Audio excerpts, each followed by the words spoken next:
Welcome to Criterion's special edition of The Silence of the Lambs.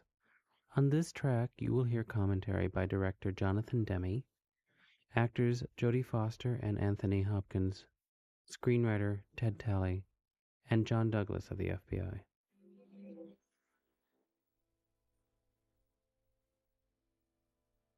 Jodie Foster. When I did come in to meet Jonathan Demme about the movie, I knew that I was his second choice. And he said, okay, well, tell me what it is that you love about this and why it's so important to you. And I kind of went on this very long and probably totally annoying diatribe about how it fit into my personal agenda in some ways, my career, the kinds of movies that I've done, and where it fit in my kind of psyche in some ways. And I also talked about sort of the mythology of a female hero like this one, like a Clarice Starling, the structure of which has never been known for women before. The folktales, there's always a prince, a young man. There's a pest, a kind of plague in his village. And he's the one who is sent out to take care of the citizens and find the panacea for whatever this illness is. He goes through forests and leaves his country and meets gnomes and demons and, smotes them down or whatever the hell they do. And ultimately realizes that his great impediment and his great handicap is that there's something that's been right in front of his face that is who he is, which is keeping him from finding the dragon and finding the panacea. And once he welcomes and embraces this very ugly, shameful, small, and petty side of himself, then he can find the panacea and come back to his people. And as he crosses the mountains and crosses in and he realizes that he's going to save his citizenship, he realizes that he'll never be a citizen again because he doesn't belong there anymore. The original credit sequence was she bursts into a room of terrorists and terrible things are happening. A woman's abducted. And then everybody goes, just kidding. It's just an exercise for the FBI. And I said, what you need is something that has to do with the training sequence. Director Jonathan Demme. Jodie, can you actually climb up that? Jodie's always in great shape. Wonder if she might have done a little extra conditioning. On take 20, she's like going up there just as forcefully as she was on take 1. Darling! Here comes one of our real FBI actors. It's Larry's job to help people here on the Yellow Brick Road learn how to do it and hang in there properly.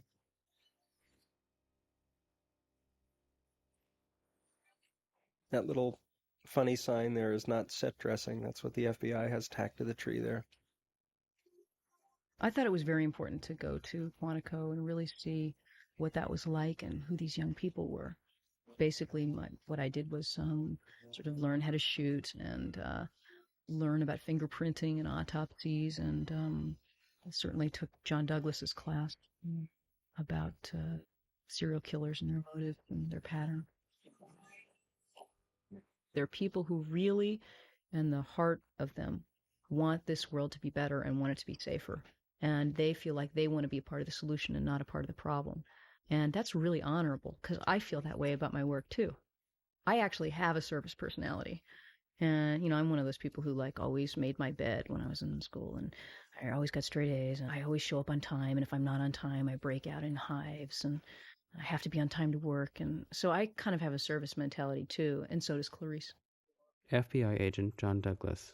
Probably a third of my unit of about 40 are women. Of profilers, we have one out of a dozen agents. I have one woman profiler.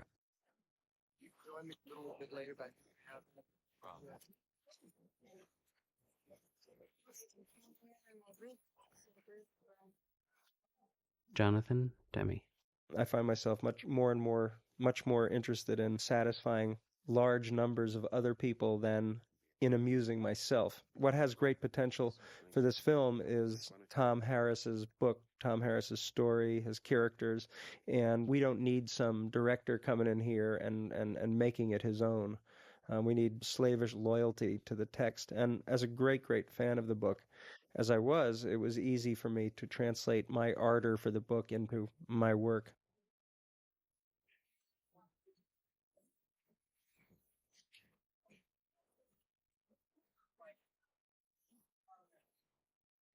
John Douglas.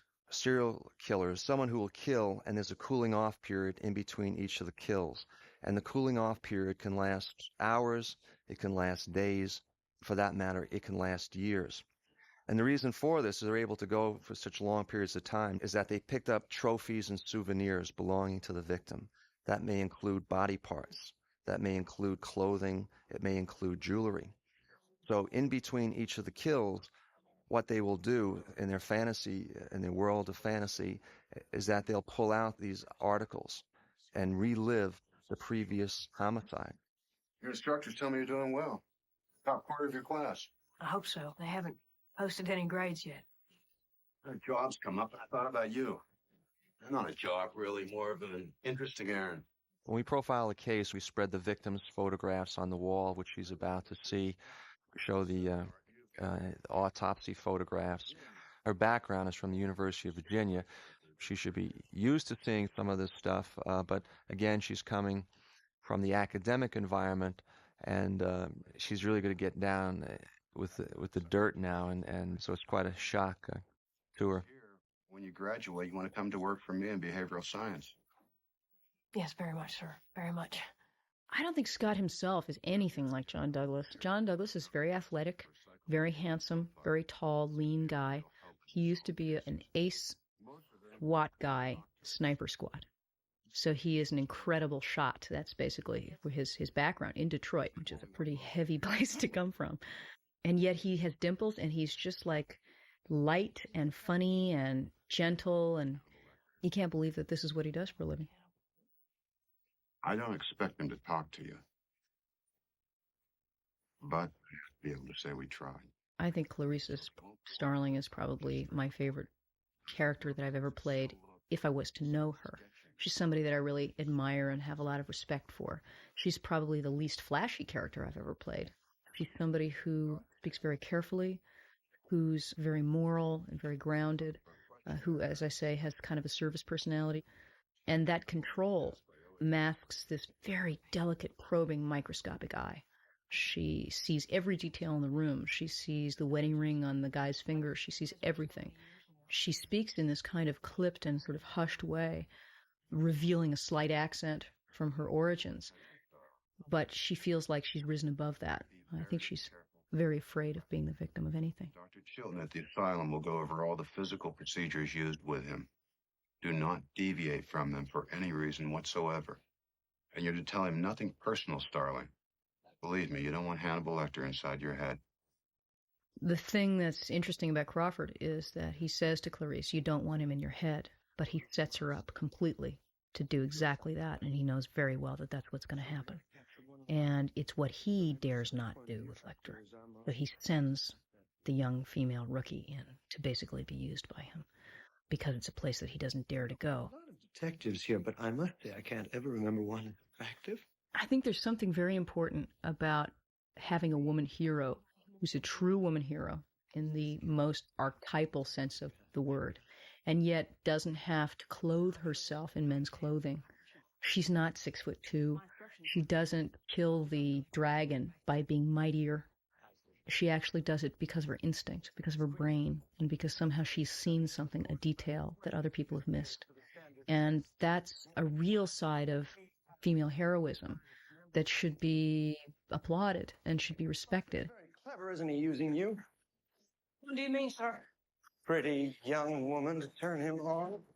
Agent Starling would never walk in to Lecter's cell wearing what she was wearing, because it makes her look like a lawyer. And she shouldn't look like a lawyer, because otherwise he'll think that she thinks she's smarter than he is.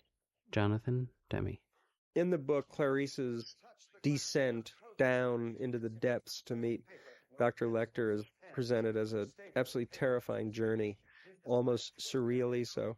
It's important that by the time Clarice gets to Dr. Lecter, you don't think there's a room that can contain him, that he's got almost a supernatural power to reach out and get somebody, that nobody is kept farther away from us anywhere as Dr. Lecter is. This moment where there's a pause and he shows her the photograph of the nurse that Dr. Lecter had ravaged. Tak Fujimoto is a sucker for red lighting effects at moments of imminent violence. When he wants to make people a little bit uncomfortable, he starts sticking red filters in his lights. Well, maybe we'll have more luck if I go in by myself. What do you think? There's a lot of submarine noises in this sequence, especially when Clarice enters the antechamber to where the cells actually are. It's just like being in the sonar room of a nuclear submarine. Noises that can only be heard way beneath the Earth's surface. Skip Livesey, our sound designer, really kind of had a field day coming up with as many noises as he possibly could for that sequence, and I love it. We worked on the sound for that scene and the mix for days trying to get it right.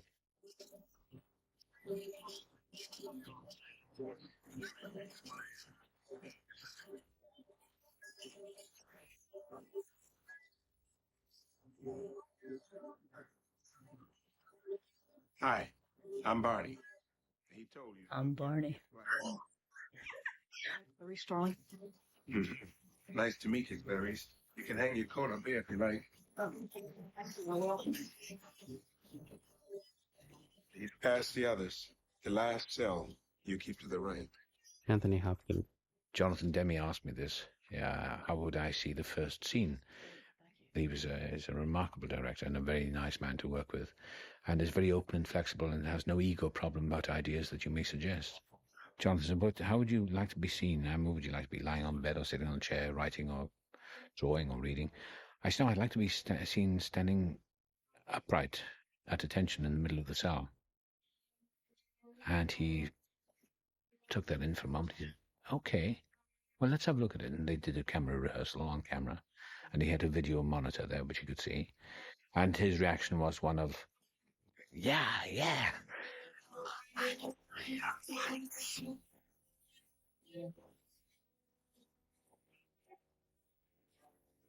First time we see him, the audience will see him, or Jodie Foster will see him, her first point of view is of him looking straight back at her. Now that is terrifying in my consciousness. So I wanted them to see very nice, charming, erudite, smiling man saying good morning, which would be terrifying. May I see your credentials? Certainly.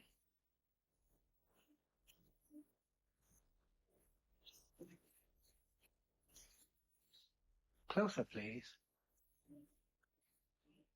Closer.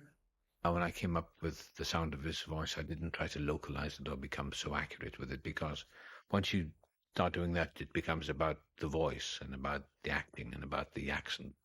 Once you get involved in those details, you're out on the wrong limb of the tree. You have to concentrate on the main central spine of the part. I'm still in training at the academy. Jack Crawford sent a trainee. Yes, I'm a student. I'm here to learn from you. Maybe you can decide for yourself whether or not I'm qualified enough to do that. I think there's something locked in generally in the collective subconscious of the human race.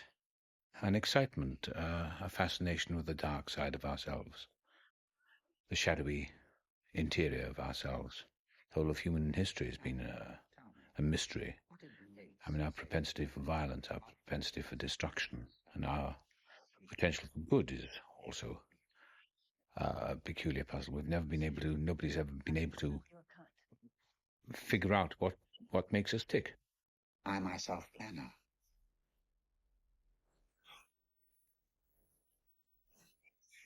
When you've got that glass between you, there's something peculiarly powerful and attractive about power, that erotically attractive about power. And I think that's what Hannibal Lecter has. He has power. But not today. Did you do all these drawings, Doctor? That is the Duomo scene from the Belvedere. Do you know, Flora? All that detail just from memory, sir? Memory agent, darling, is what I have instead of a view. Well, perhaps. The scene that grabbed me was that very first scene when the sheer power of the man, when he said, you know what you look like to me with your good bag and your cheap shoes. You look like a robe, a well-scrubbed hustling robe with a little taste. And that's the scene that really grabbed me, and that's the one I latched the whole performance on. Now this ham-handed segue into your questionnaire.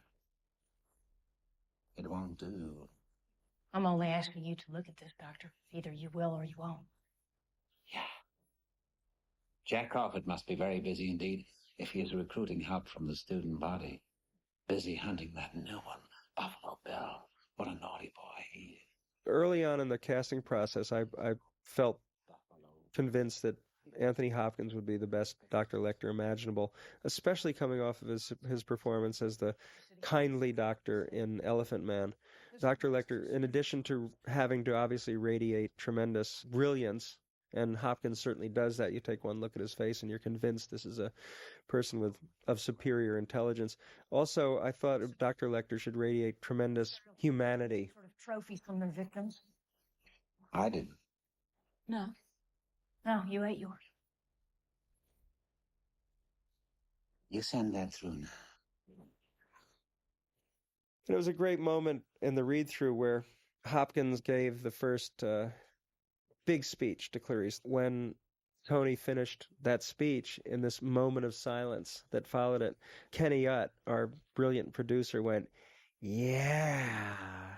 He told me recently when Kenny Utt died that was one of the greatest moments off camera that he had experienced as an actor, because he had arrived in New York thinking, what are they doing, having some English guy playing this part? I'll never be able to do it right. Maybe my ideas for Lecter aren't that great. Do you know what you look like to me with your good bag and your cheap shoes? You look like a rube. A well-scrubbed, hustling rube with a lovely face.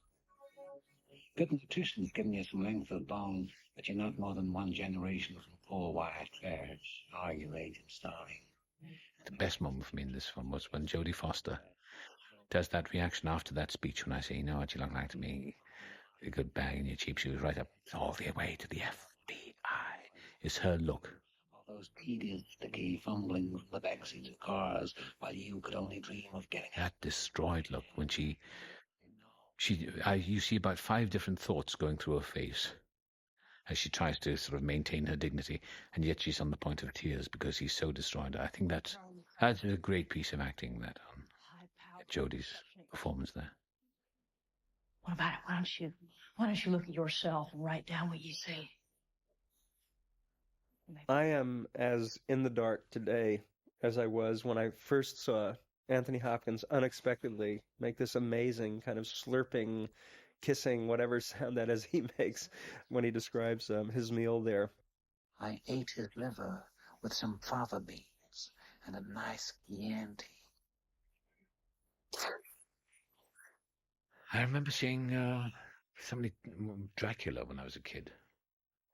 And I didn't know if it did actually happen in the film, but it was a Bela Lugosi Dracula, and when he sees Jonathan Harker, I didn't know if I dreamed this up. I didn't know when Jonathan Harker cuts himself with a razor, and Dracula goes. But I don't know if that actually did occur in the Bela Lugosi film. It must have occurred in my subconscious somewhere.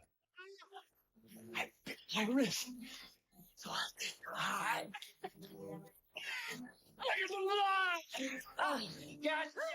When Miggs was masturbating and throws his sperm on Clarice, that was definitely one of the most distasteful shots I've ever been involved with.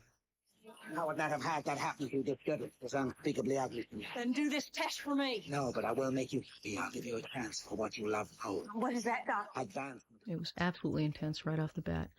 At the end of the day, having that kind of concentration, because don't forget, half of this stuff is done in POV, so you're looking directly at the camera and imagining that it's the other person.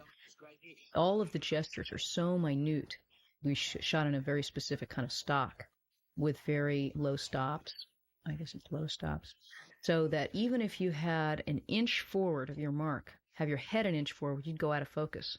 So you couldn't make any sudden movements without it being completely rehearsed, and you had to stay in a really detailed way. So it's like doing any kind of really minute Zen task. By concentrating, you get completely immersed in it. And by the end of the day, I was exhausted, but it's the most fun I've had in the whole movie. The Clarice flashbacks are really wonderful because they are exactly what you think of. You don't think of long dialogue scenes. You think of the time when your dad came home and he spun you around and you could feel his keys hit your jeans, and some of it is minor and doesn't mean anything. But when you look at it in retrospect, it's everything that the film is about. It's about seeking this kind of love and safety that she's never known again from her father and knowing that she'll never have it again. I mean, so much of Clarice's mental state is dictated by experiences from the past that the pictures seem to invite flashbacks so that her past would be a certain part of the movie.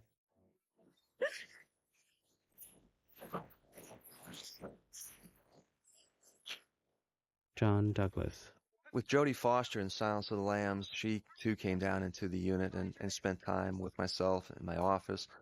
I went through a host of crime scene photographs, talked to her about the criminal personality, where these guys come from, how they test you, how they're always trying to outwit you. I mean, Lecter's looking at her as a tool, looking at something that he can exploit, he can take advantage, he can gain something from her, and she's not going to outwit him.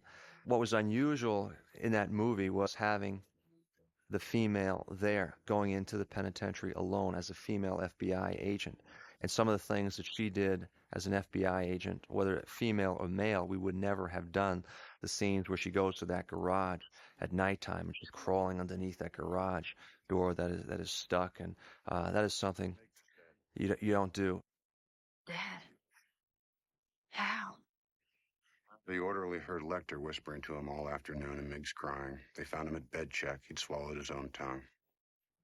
The first day of filming, which was the scene where she receives the phone call, that was the first thing with dialogue we did. We had already shot the running through the woods scene, which was wonderful. And as soon as Jodie opened her mouth and started speaking, I loved dramatically what she was doing, but there was no trace of an accent. It made me nervous because it sounded like Jodie Foster. And that sort of had probably been what frightened me the most about casting Jodie in the first place, was that I felt that at the end of the day, all of her characters were Jodie Foster. So I said, you sound like a Californian or something, aren't you going to do some accent? She says, well, I'm doing a extremely subtle accent. I guess you need a little bit more. And I said, yes, because I didn't detect anything. And on take two, suddenly the way we hear Clarice talk just came spewing out of her mouth, and it was like, there's Clarice. It was unbelievably exciting. Nobody's been in here since 1980? Not to my knowledge. Privacy is a great concern to my customers. Yes, I won't disturb anything, I promise. I'll be out of here before you know it. Yeah, actually, yeah. There is nothing unhuman about violence and cruelty. It exists everywhere in everything that we do. For her, the challenge of the film, and the reason why Lecter allows her to take the steps towards understanding, is that he wants to be accepted as human. He doesn't ask to be pardoned or forgiven. He just wants to be accepted as a human being.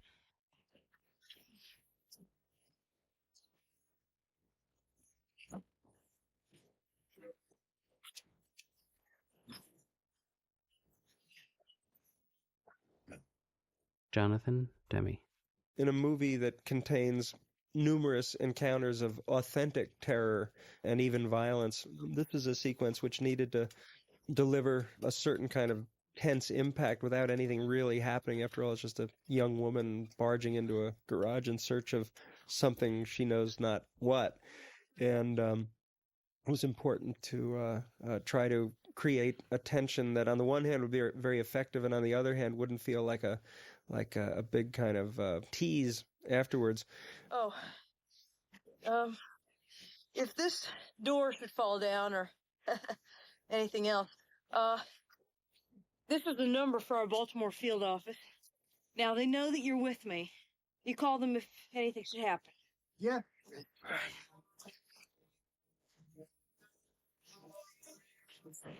Clarice gets pricked by a nail going in, and that's meant to create tremendous anxiety. It's meant to feel like a harbinger of frightening things that will happen inside.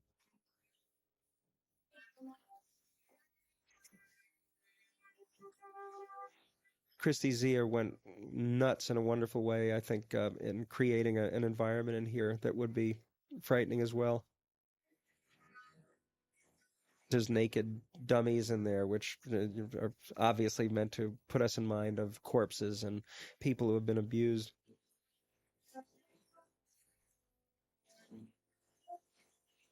The American flag, which was Christie's idea. She said, I don't know why, but I just think it'd be great to drape the car in a big old American flag.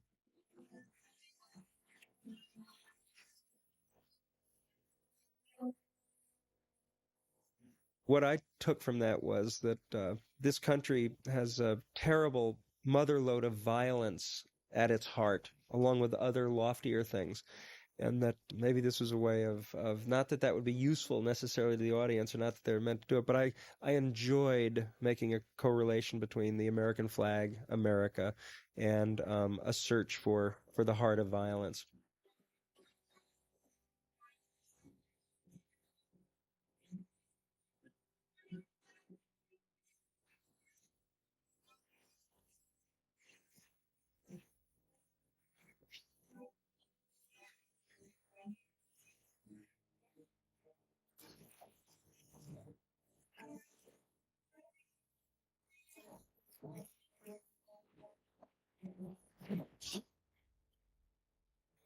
When Clarice discovers this severed head in a jar, which is the head of Benjamin Raspail, that's one of our producers, Ed Saxon's head, which he sat and had all these face masks molded off of him. Ed does a cameo in all the movies, and this is, in a way, his most personal.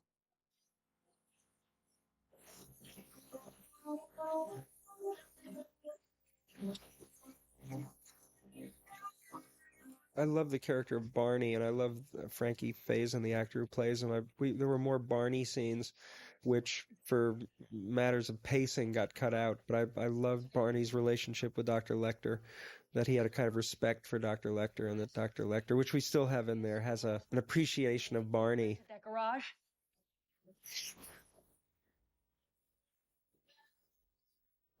Each confrontation with Lecter is different, deeper. The first part is him telling her and putting her in her place and saying, you'll never be as important as I are. You're a common woman who will never rise above your body. And the second connection is her coming to him and asking him for something, and him saying, well, in return, then you have to accept me as a human being. This is my second day on the film, in the darkened cell. Thank you. Your bleeding has stopped. The preacher that's on the TV when Clarice returns to visit Dr. Lecter is my dear friend and gifted performance artist from Tallahassee, Florida, Jim Roach, who I met on location in Tallahassee while making Something Wild. He's the voiceless preacher. Jim wrote a whole rant for this character, which was about child abuse, which is what lurks at the core of James Gumm's torment, in which, sadly, the movie Silence of the Lambs is not pervaded by the super awareness of how it's child abuse that gives rise to the James Gumms and the even Dr. Lecters of the world. It's stated here and there, but not nearly enough. And that's sort of my one disappointment with the movie, is that I failed to accentuate child abuse enough. But Jim Roach is there doing a rant about child abuse, which we don't get to hear, of course. It kind of sums up my failure right there. It's there, but it ain't coming through. This, I suppose, is where the relationship starts, almost romance, really, of this dark, tortured character, this strange, remote creature, this terrifying monster just sitting there in the darkness. I have to say, I relished playing all these scenes. I mean, I enjoyed playing them. Exhilarated. Jack Crawford is helping your career, isn't he? Apparently he likes you and you like him too. I never thought about it. Do you think Jack Crawford wants you sexually? True, he is much older, but do you think he visualizes scenarios, exchanges, fucking? I was invited out for dinner with Jonathan Demme, Ted Talley, and we went to Des Artistes restaurant in New York, October the 15th, I remember, 1989. And Ted Talley, the screenplay writer, said to me, he said, how are you going to play it? Do you have any idea? I said, well, I don't know. I keep thinking of Hal, the computer, in 2001, Stanley Kubrick's film. And that's how I saw Lecter, a machine, a brilliant, complex piece of machinery, a killing machine, a killing instrument, so attuned to everything, a man who is locked in the monstrosity of his own mind, locked in the cell of a monstrous mind, a brilliant genius mind, nevertheless perverted and sick and evil. I think what he can't stand is messiness. Gum, the Buffalo Bill character, disgusts him because it's messy. Lecter's a clinical killer. What I want is a view. I want a window where I can see a tree, or even water. I want to be in a federal institution, far away from doctored children. What did you mean by fledgling killer? This was a scene I'd always looked forward to, was when he turns around and says, "I'll help you catch him, Clarice," was the image I'd had in my mind, which is the trigger image, I think, of the man at the end of the darkened corridor of our dreams, of our subconscious mind, the guardian angel, who turns out to be, in fact, not as terrifying if you play the game with him. I suppose if you go back through psychology, like Jung says, if you make friends with the shadow in yourself, if you come to accept the limitations and the darker side of your nature, it's not as terrifying. In fact, if you make friends with the dark side of yourself, life will become richer.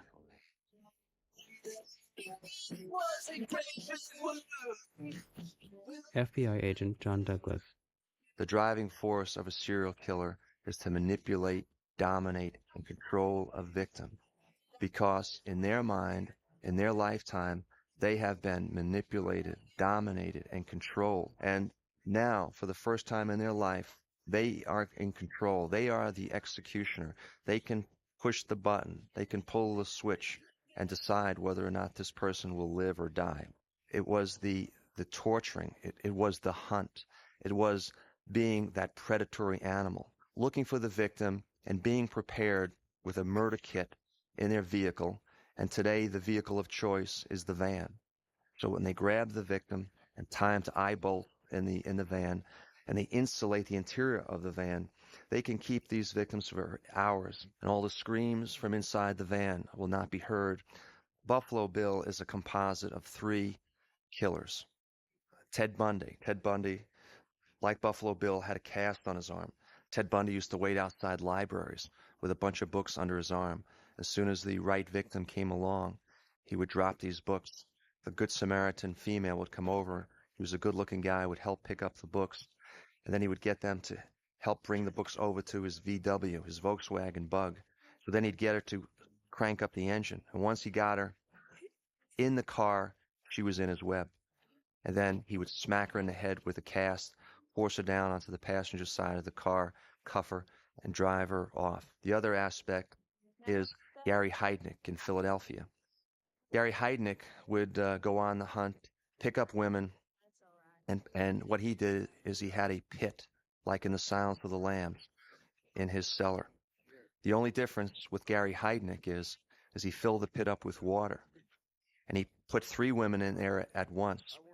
And then he got an electric wire, and he touched the handcuffs to one of the victims and electrocuted her while standing in the water. He removed one of the victims, put her in a freezer. After her body was frozen, took her out of the freezer, ground her body up with dog food, and fed it to the rest of the victims.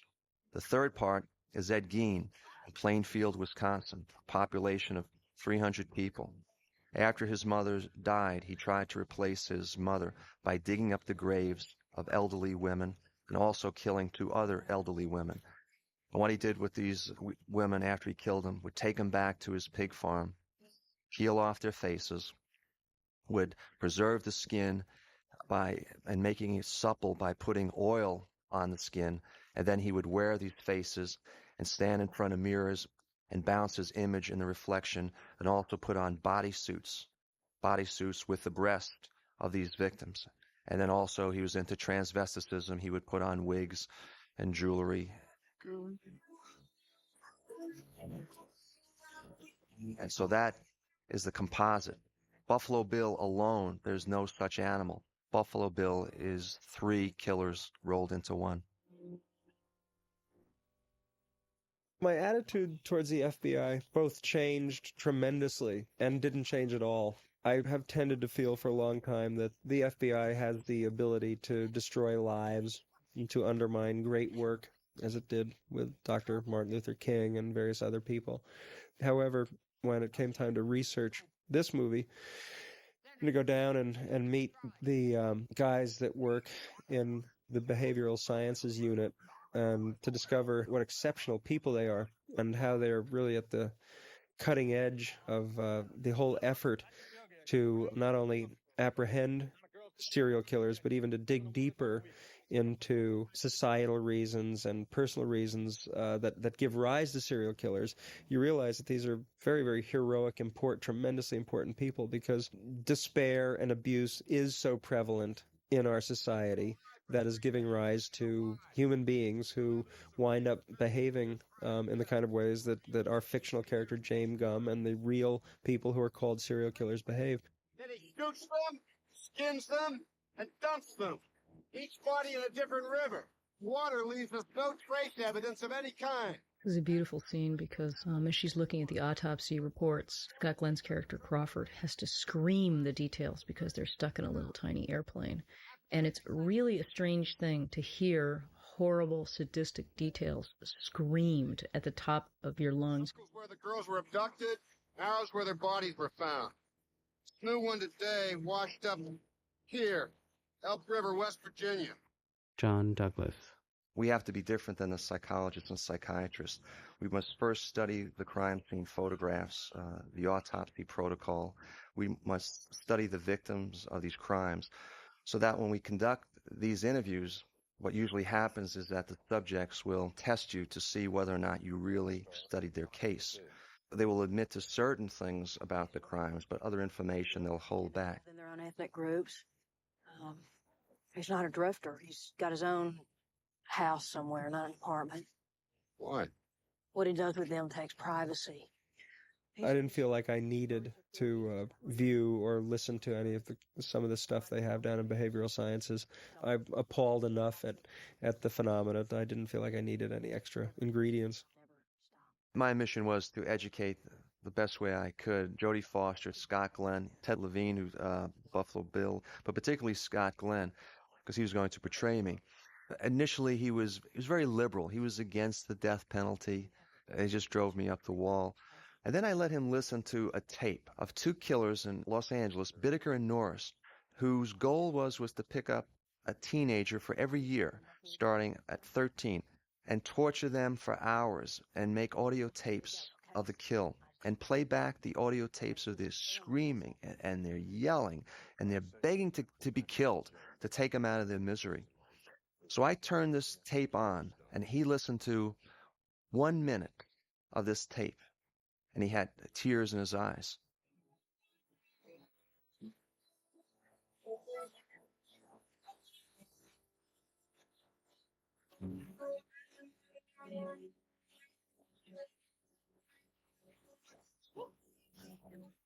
The big stumbling block in this country, and it was seen in Silence of the Lambs, is that we have a lot of police departments, those good old boy syndromes, through no fault of their own many times. They don't have the resources, they don't have the training, they don't have the experience. Plus, there's a problem in this country where police aren't willing to share information. Appreciate being invited to your jurisdiction. I didn't call you. That was somebody from the state attorney's office. We'll extend you every courtesy, but right now, aren't there this type of sex crime has certain aspects I just as soon discuss in private. You know what I mean? It's a very graphic metaphor for what Clarice, and indeed on some level all women, are up against as they try to accomplish things in our country.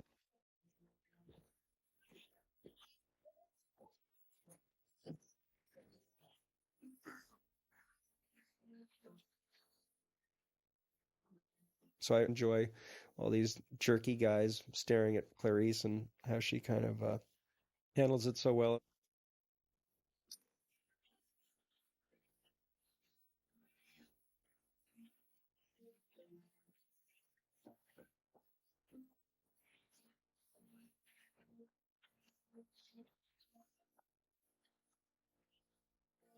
I think you'll notice that all the flashbacks that Clarice has with the younger Clarice are moving towards the camera in a straight line towards another place. Each time you follow somebody like this with the kind of stock we were using and the kind of low light levels that they were using, there's an eerie quality of going in and out of focus a tiny bit that I think your eye can't even quite see, but that's really disconcerting in tension making.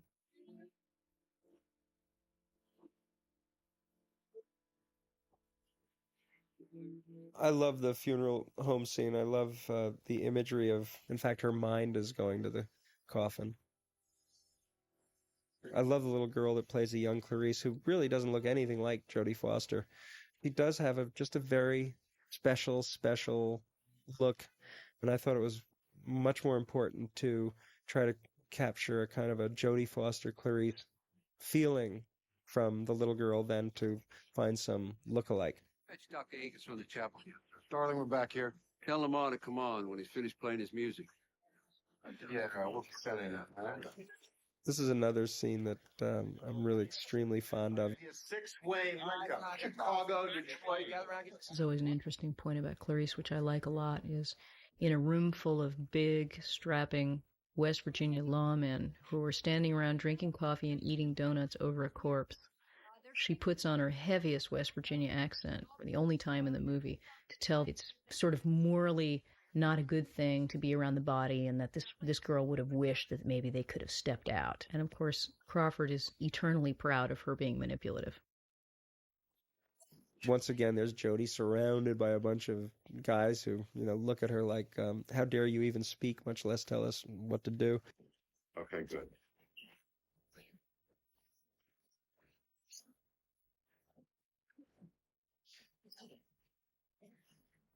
Yeah, that's right. West Virginia. Elk River. Stand by for transfer. Some of my favorite actors are in this scene. Our great producer, Kenny Utt, plays Dr. Aiken, the country doctor with a bow tie, and Tracy Walter, who, Bob from Batman and zillions of other great things, plays the house attendant for the mortuary. Those are two faces that could stop trucks right there.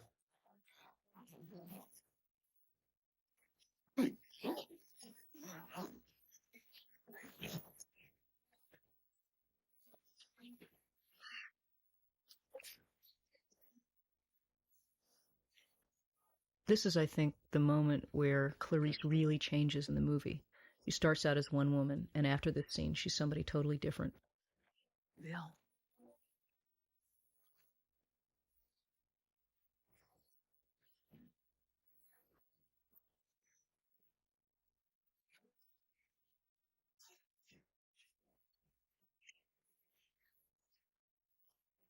Star-shaped contact entrance wound over the sternum. Muscle damp at the top. Wrongful death. Wrongful death. This is where the hero accepts the task. Well, I better get back to that service. Lamar will hit. Lord Almighty. She makes the decision to pour ahead and to see the most gruesome details of what's happened to her. And what she does see is things that other people don't see. She sees that her nails are painted in such a way that means that she's a woman of a certain kind of class. She sees the hooks, the fish lines of where she's been drawn up from the riverbed. Two of her fingernails are broken off, and there's dirt or grit under them. It looks like she tried to claw her way through something. Ray, get pictures of her teeth. We'll fax them to missing parts. Right.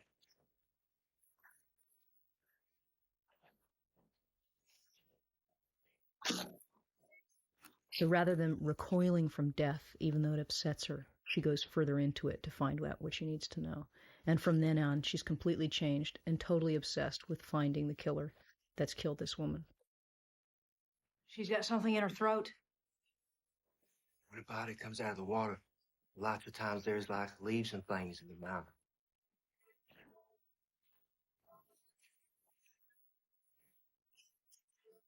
We made a bunch of chocolate pupas so that as they dissolved in there, they wouldn't taste unpleasantly. And here it comes. There's a sound effect in here where you can hear this kind of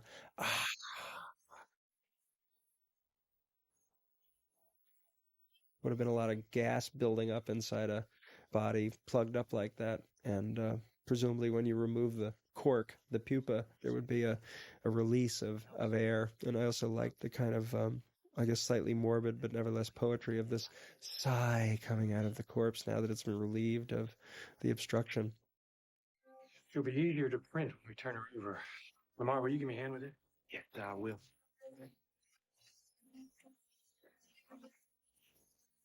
Oh, Jack. Oh, poor thing. I mean, that was really down her throat, and it was really hard. She's a wonderful, nice actress with a certain weight to her, and it's really hard to not breathe for 3-minute takes. And every time she'd breathe, of course, parts of her body would move, and we couldn't have that. When I told that sheriff we shouldn't talk in front of a woman, it really burned you, didn't it? This piece of information, Clarice tells Scott Glenn's character Crawford that he needn't have made those sexist remarks in the funeral parlor. And he says, point taken. He doesn't apologize. All he says is it's painful, it's not right, it's not just.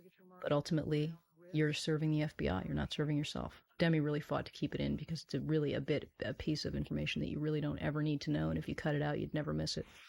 And I'm glad that he kept that in.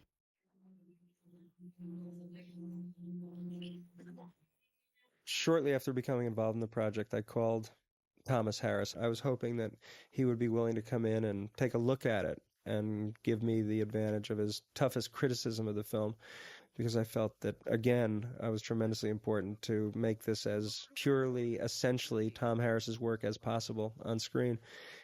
And at that point, Tom told me that I shouldn't have my feelings hurt if not only he didn't come in to look at cuts of the movie, but if he didn't see the movie, perhaps for a very, very long time.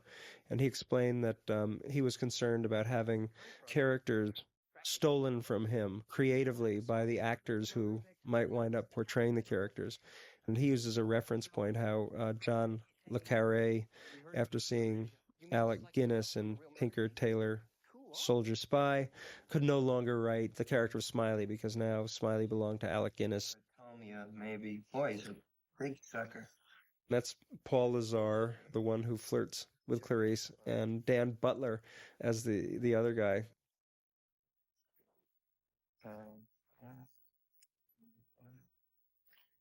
What do you do when you're not detecting agents, darling? Try to be a student, Dr. Pilcher. This is the closest thing our movie has to a normal human encounter. It's one of the very few scenes that isn't rife with some form or another of tremendous anxiety or terror or what have you. People said, why doesn't Clarice have a boyfriend? As if every woman on screen has to have a boyfriend or somehow they're not complete. The truth is, we don't know whether Clarice has a boyfriend or not, and frankly, I don't care. There are women dying. And there's a guy out there who's trying to kill them. And you would never ask that same question of a man in a war film. Somebody loved him.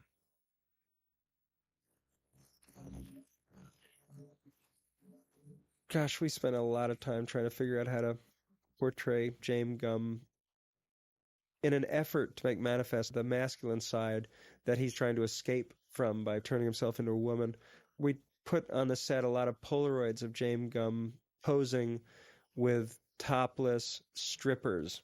Unfortunately, they read too small in the frame, and I never did inserts, which I sort of wish I had done.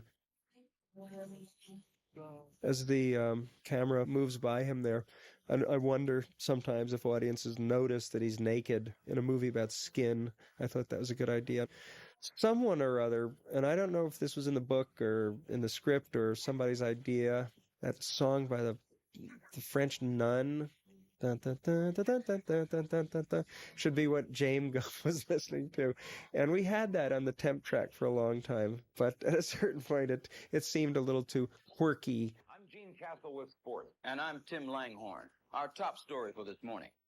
Catherine Martin, the 25-year-old daughter of Senator Ruth Martin, listed first as a missing person, is now believed to have been kidnapped by the serial killer known only as Buffalo Bill. Screenwriter Ted Talley.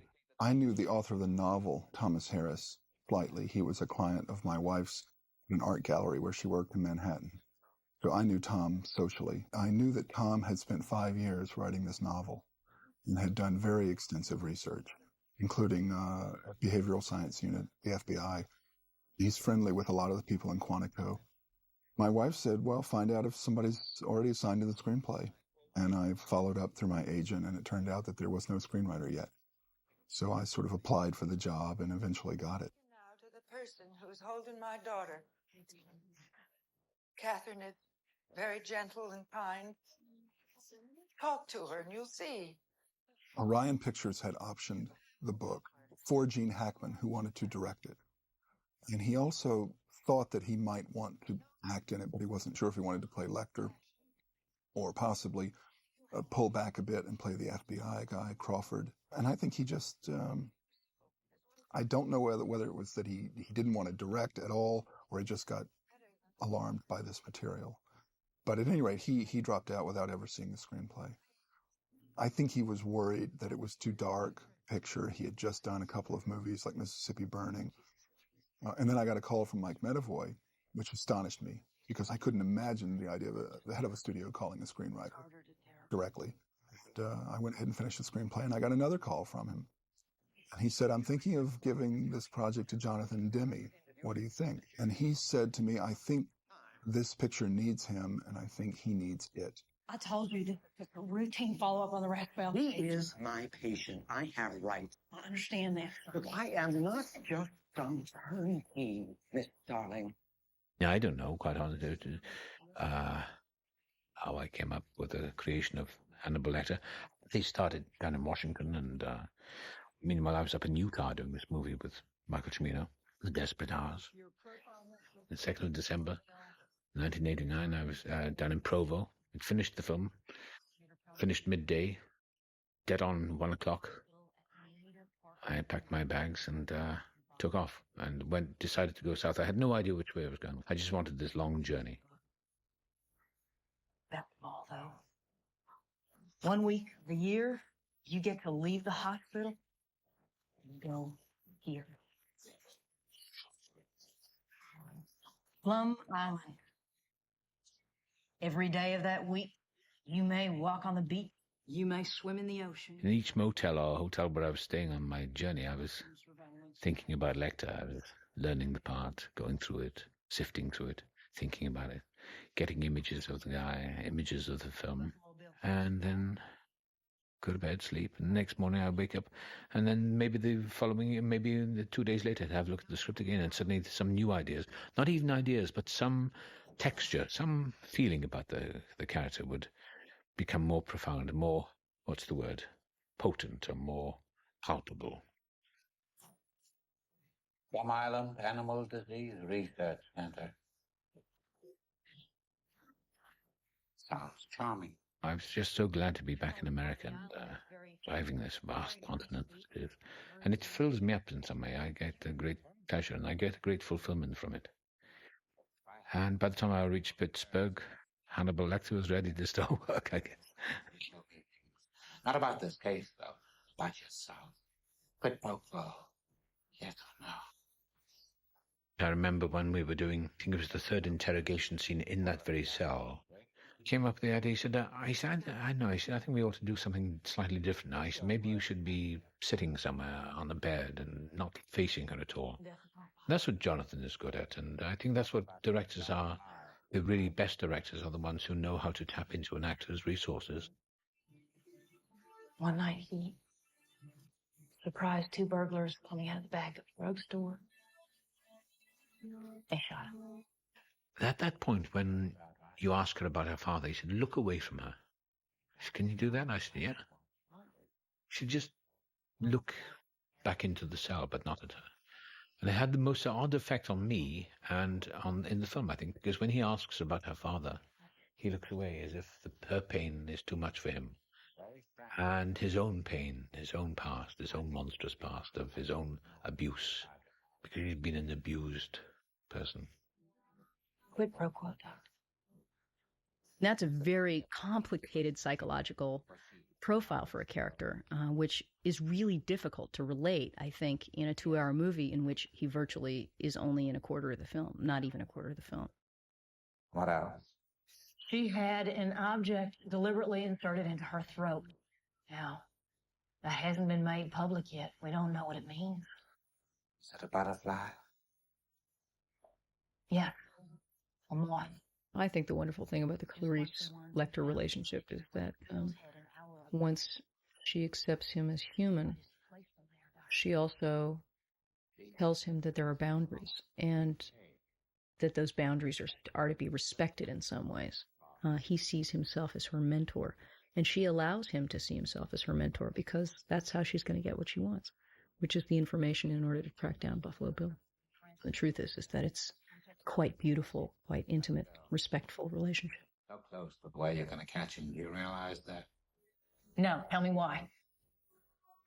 After your father's murder, you were off, and what happened next?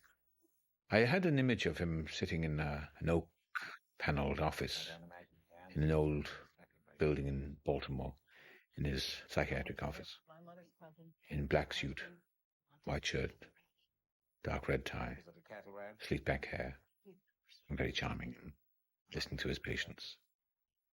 That's one of the images, and of sunlight coming into the room on a beautiful morning, the smell of coffee. This elegant man sitting behind a desk, studying his patients. That's the only flashing image I had. This man was capable of such horror. It's a theatrical performance, I guess. There's nothing naturalistic about it. Billy is not a real transsexual, but he thinks he is. He tries to be. He's tried to be a lot of things, I expect.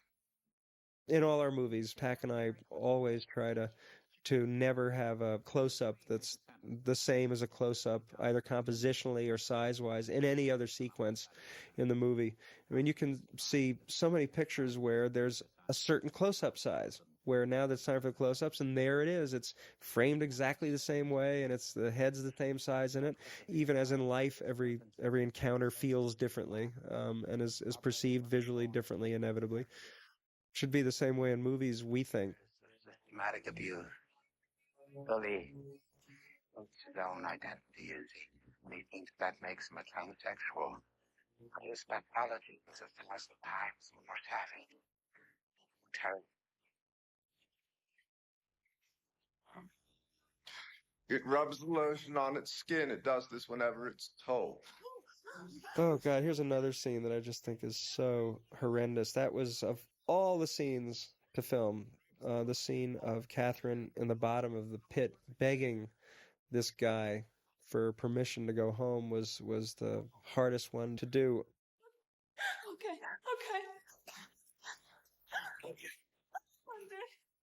I really had to lean on Brooke, who's a fine, fine young actress. I really felt I had to lean on her a lot to make sure that she honored dramatically the horrible reality of people who have been thusly confined. Also, you got to show just how horrible it is, or you're doing a disservice to the families. And I told her she needed to be prepared to do kind of anything to get out of that pit, even as someone in a pit like that would feel compelled to try anything. And I wasn't sure what form it would take, but I thought, you might have to offer yourself sexually in the most graphic terms to him.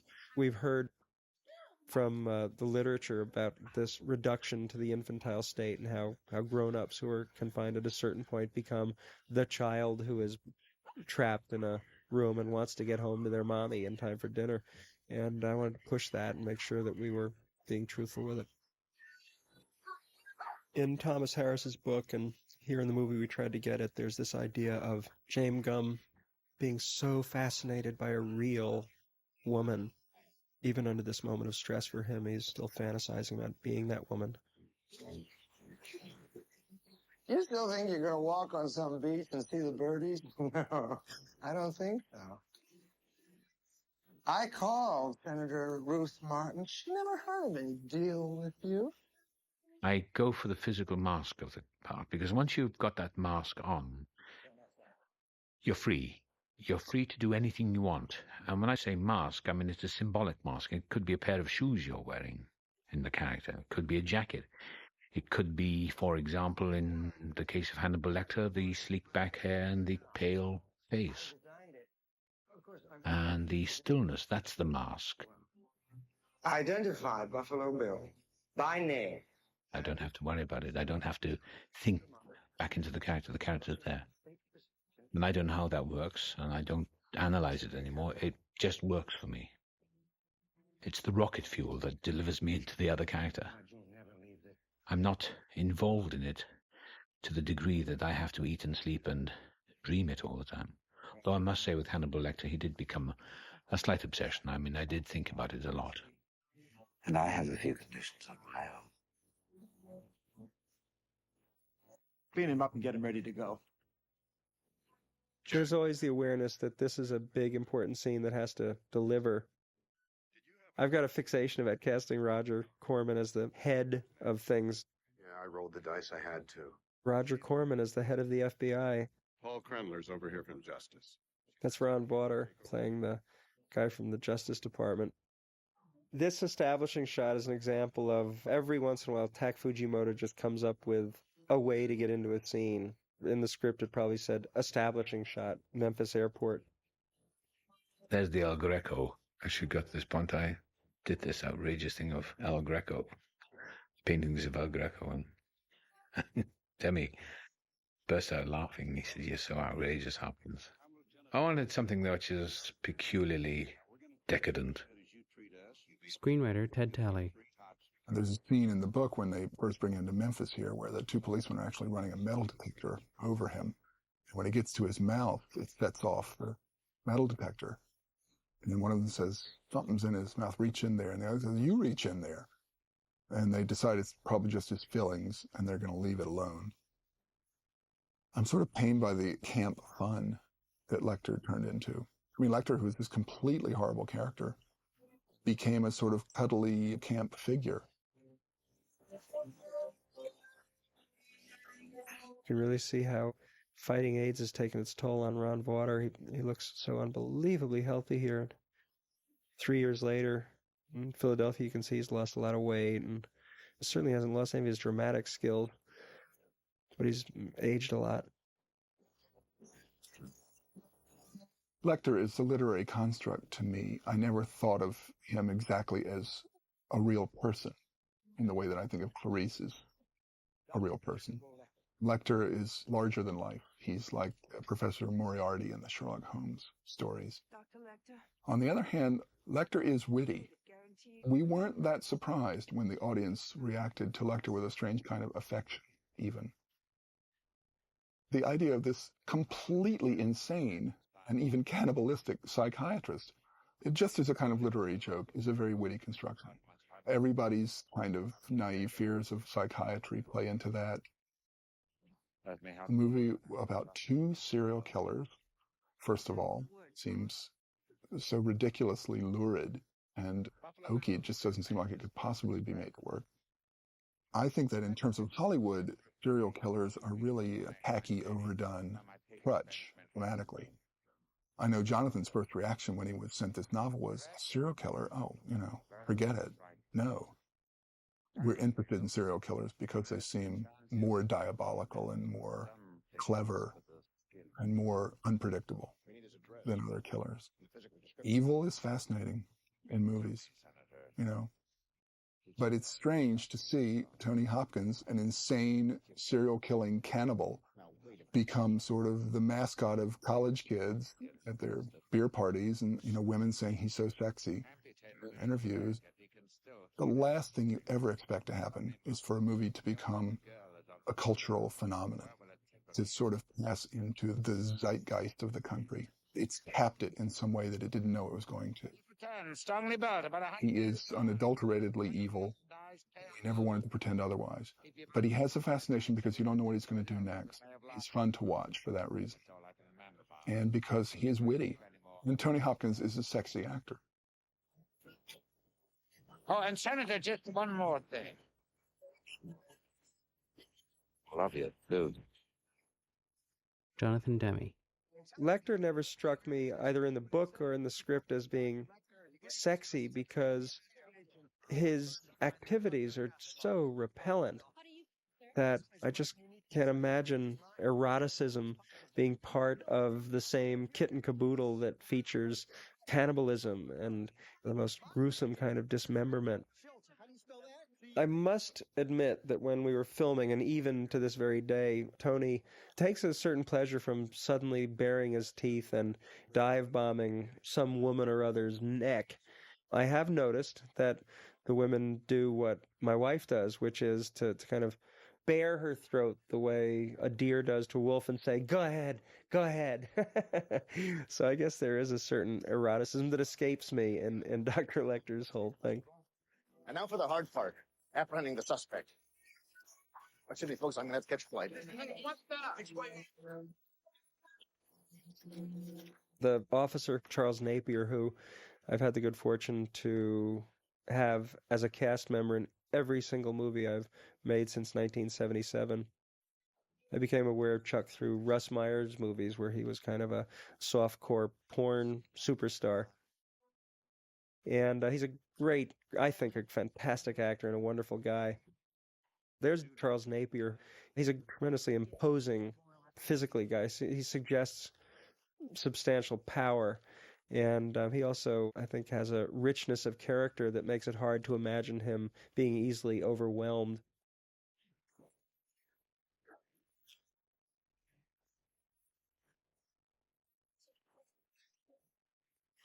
In the big cage scene, and when they move me, they were going to have me in some orange. And I went to the head of the wardrobe department. I said, what I really would like to do is be in white. I saw that in clinical white because that makes me even more terrifying. She said, there may be a problem with lighting. I said, well, let's go and ask Jonathan. So I went to Jonathan. I said, I'd like to be in white T-shirt, white pants, and white shoes. He said, okay. I wanted him to look like the friendly doctor or one's dental surgeon that you go and visit, because there's something in a lot of people's consciousness which is quite scary about people in white. The dentist or the doctor, they have power over you. No, I came because I wanted to. It smacks of such arrogance, people swiveling round in chairs. I remember meeting a director and I wanted to punch him out because he just swiveled around in those chairs. He was interviewing me many years ago, and would swivel away and look out of the window. Next time he swiveled back outside of the door, I'd gone. Yeah. So I thought this would be a good idea. That was good. Pity about poor Catherine, though. Tick-tock, tick-tock, tick-tock, tick-tock. Your anagrams are showing, Doctor. The scenes between Lecter and Clarice are basically seduction scenes. They play, oddly enough, as if they were lovers. They only touch one time in the entire movie, in their last scene together, when he says goodbye to her. And as he hands her back her notes, he touches her finger. And it's almost a shock to the audience when they actually touch. But these scenes, I think you approach exactly as if you were writing a sort of courtship between two lovers. Nothing was hard to accomplish in these scenes because the actors were so great. The location is phenomenal. This is a huge room inside the Sailors and Soldiers Museum in Pittsburgh, Pennsylvania. Just the trappings and the look of the place is incredible. We didn't have to do a whole lot to change anything in there. This ludicrous imagery of a giant bird cage stuck in the middle of a room. In reality, would ever anyone have a confinement situation like this? Doubtful. And yet, when you see it in the movie, it's sort of, well, there it is. And I guess it's because we know Dr. Lecter so well, we understand that were there a Dr. Lecter who did have to be moved, this is what you would have to have. Now we do have the bars for the first time, but look how wide they are. We're not taking any chances about getting eyes obscured this time around. And one of the things that I love about the Clarice character is that when you finally get to what the mystery that Clarice has is, Lecter finally says, I need to know what it is about you. Tell me the story, tell me the story. You think it's going to be some immense, intense, horrible, victimizing crescendo. It's going to be something terrible that happened to her that shaped her life forever. And what it is a very, very small event that instead of shaping her life, just told her who she already was. But we don't reckon time the same way, do we, Clarice? This is all the time you'll ever have. Later. Now, please listen to me. We've only got 5... No. I will listen now. The idea being is that the hero was the hero before he was born, and it's just a question of fate. that there will be instances in their life that will challenge their heroism and that will show itself to them, but that even when you're 8 or 9 years old, you have a nature and you have a character, and you follow that character. What set you off? You started at what time? Early, still dark. Then something woke you, didn't it? Was it a dream? What was it? Tack was very concerned about when Jodie told her story, as she's transported back to the past, losing all visual references for where she actually is. And as the camera pushes in on her, it goes so tight you can't see much anymore anyway. But in addition to that, he dropped out all the fill lighting in the room, and that was one of those things where Tack would come over to me every 10 minutes or so and go, "Do you think we should drop out all the light and go surreal, or keep it the way it is and just trust the push-in?" And I go, "Gosh, I'm not sure, Tack." And he go, "Okay." And he'd walk away, and he probably asked me that for 2 or 3 times. Then finally he just did it. He just went ahead and did it. They were slaughtering the spring lambs. There was one other extended dream sequence that we worked on a lot when we were working over the script. Jonathan had a very clear vision of it in his mind. It got to the point almost that he was dictating that scene to me because I didn't understand what he had in mind for crane shots and helicopter shots and all that kind of stuff. The climax of Clarice's relationship with Lecter, when she tells the story of the night when she was a child and she saw the spring lambs being killed on the farm. Jonathan wanted initially to see a visual of that entire sequence. So I had to structure an entire scenario of a sort of movie within a movie where you see a little girl in a dark room with creepy shadows, and somewhere there's a Western motif and you see her wake up and go to the window and look down and you see a strange light coming out of the barn and then you see her creep downstairs. There was this long, long sequence, and the climax of which was a kind of surrealistic moment where the lambs are being slaughtered by a cowboy, a guy in a hat or whatever in the barn, and he turns and looks at her, and it's Lecter. So that it's both a real memory and a kind of surrealistic crossover.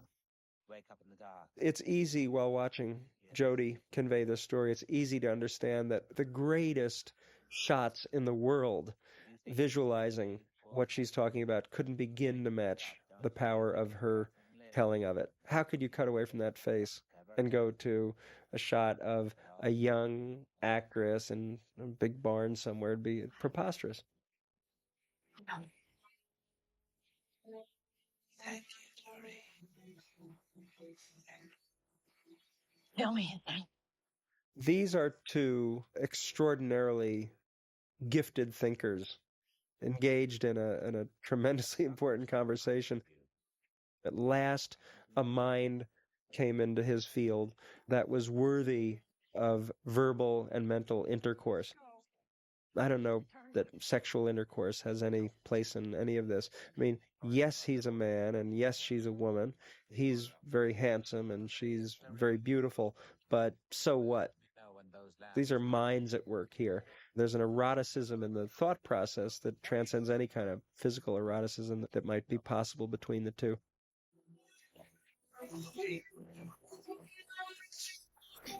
Bye. See this guy leading them out? It's George Romero, the most gifted maker of terrifying movies in the world today. There's George with his walkie-talkie. Understood that in the movie, a strange thing is happening here. We are losing our heroine for a prolonged period of time. We're suddenly in the hands of our heroine's nemesis. You realize that return to Washington and defeat is an important thing to show. It's an important thing for her. She's hit rock bottom. It also gives us a taste of her. That wasn't in the book. There was not a moment at the airport.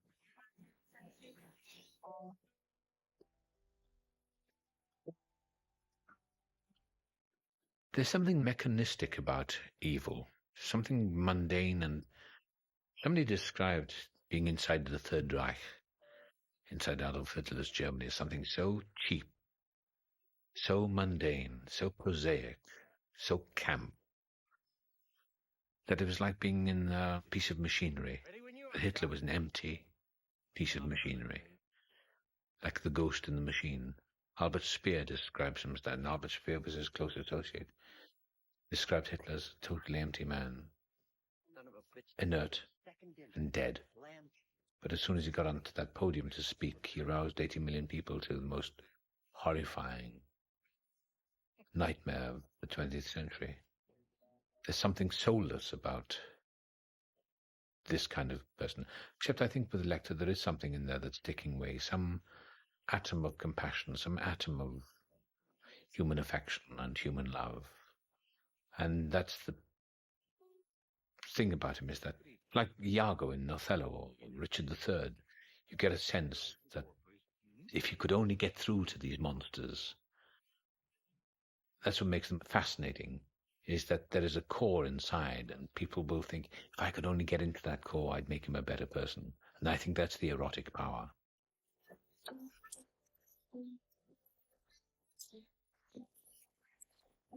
An even stranger thing's going to happen in this movie before too long, that once Dr. Lecter overpowers the guards, we're not even going to have anyone we know.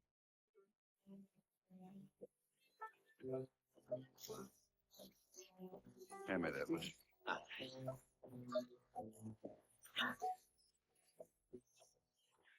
We've established that Lecter can get out and the cell door is open. We now just kind of stick with the reality.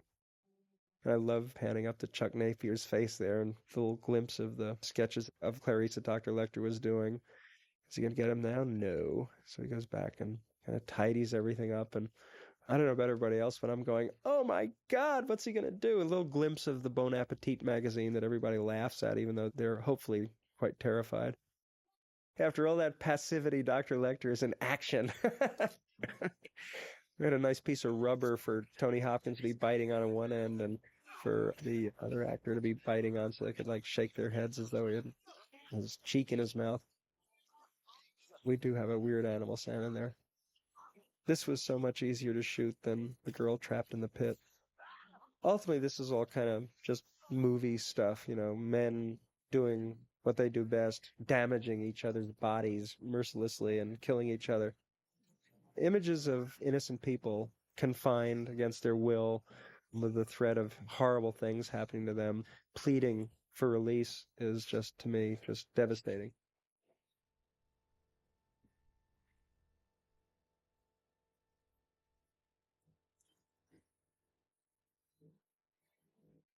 Hannibal Lecter, he probably plays the piano brilliantly and the violin brilliantly. That's a kind of an old-fashioned formula, isn't it? I mean, I remember seeing Day of the Jackal, Zinnemann film, and Cyril Cusack, who's the marksman expert, the man who makes guns. It's the old film formula.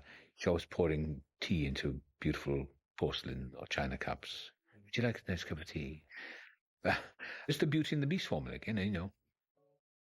We did one take of when Dr. Lecter's walking away here. At Anthony Hopkins, there's a shot that is not in the movie of him actually walking away where he's sort of approaching the other officer and saying, okay, ready when you are. Ready when you are, Sergeant Pembry. On one take, Tony did it as Sylvester Stallone doing Rocky, but it was really great. We're now going to be stuck with a bunch of cops for a good 5 or 7 or 10 minutes or so while they try to find Dr. Lecter. So the casting of the group of police officers became tremendously important because the whole movie is riding on a bunch of supporting actors' backs for a significant passage of the picture. There's Danny Darst, a very gifted country western singer-songwriter who's a great, great guy, as the leader of this group. Brett's one of Tim Robbins' acting company, and Cynthia is also from the Actors Gang, a great, great acting company out in California that we had seen. Every small part or supporting part always has to be cast with tremendous care, always. So in a way, this is no different from the other, but there is one difference, which is they're just all alone. They haven't got any of the leads to help power through. Every casting choice here was as big in its own way as the casting of the leads.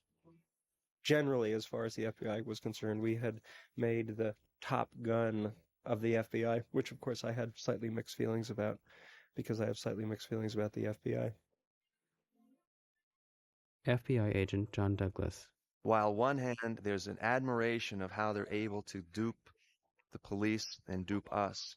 But there's a line. I draw a line. And right after that interview, I can go off next door and give them a shot of whatever to execute them or pull the switch. But before I ever pull the switch, and I've been asked to witness executions, and I will go, I want to look at the crime scene photographs. I want to, because to understand the serial killer, you must understand the victims. And when you're analyzing a crime scene, you must do a victimology, a profile of the victim first.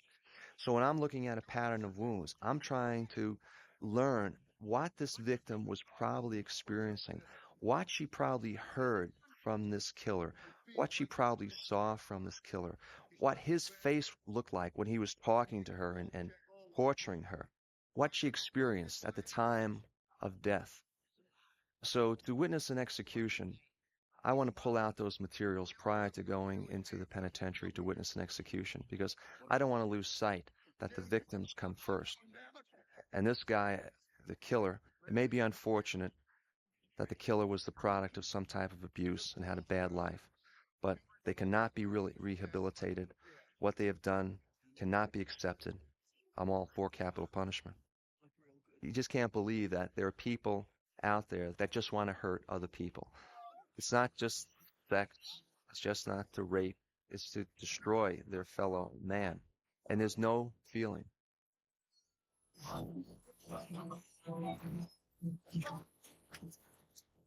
Chris Isaac, in his second screen appearance, his first being as the demented clown hitman and Married to the Mob, as my old high school buddy Buzz Killman pulling a stretcher out. He's a disc jockey and radio personality and harmonica player from Chicago who adores movies so much it's a big thrill to put him in them all the time. Silence of the Lambs was the first movie I ever committed to directing before I read the script. I mean, you just don't do that.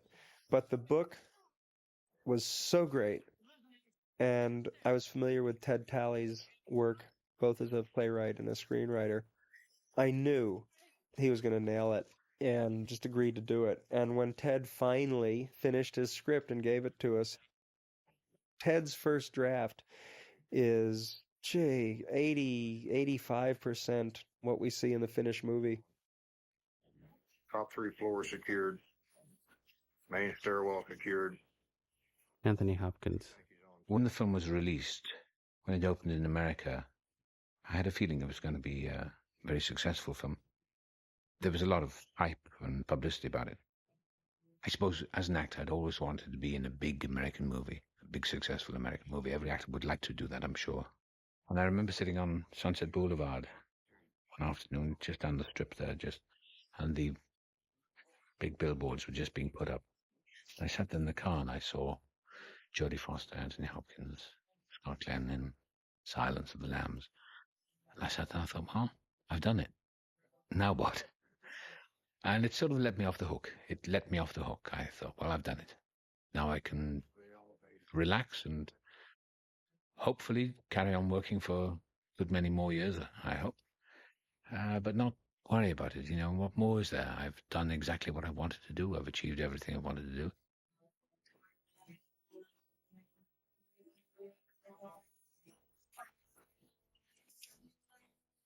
Screenwriter Ted Talley. You're constantly dealing with trapped environments. You've got Lecter's cell, and she's trapped there almost as much as he is because she's got to talk to him there. And you've got this other cell in Memphis that they build for him. And you've got Gum's basement. It's very, very claustrophobic. It sort of pulls in on you and traps you in it.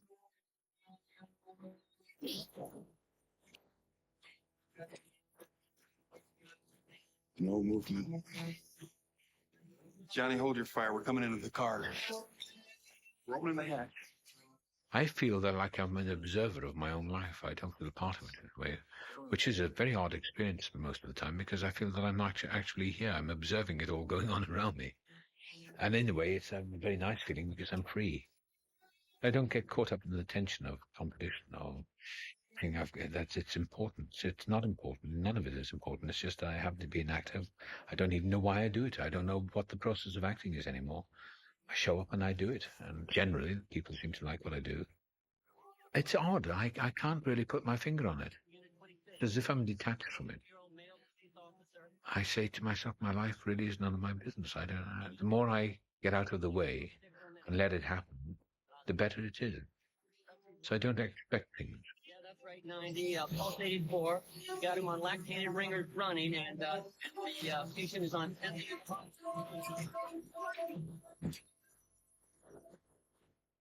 Now, the only way we in law enforcement are going to catch up with these guys, unfortunately, is that their ego is enhanced. They grow in confidence.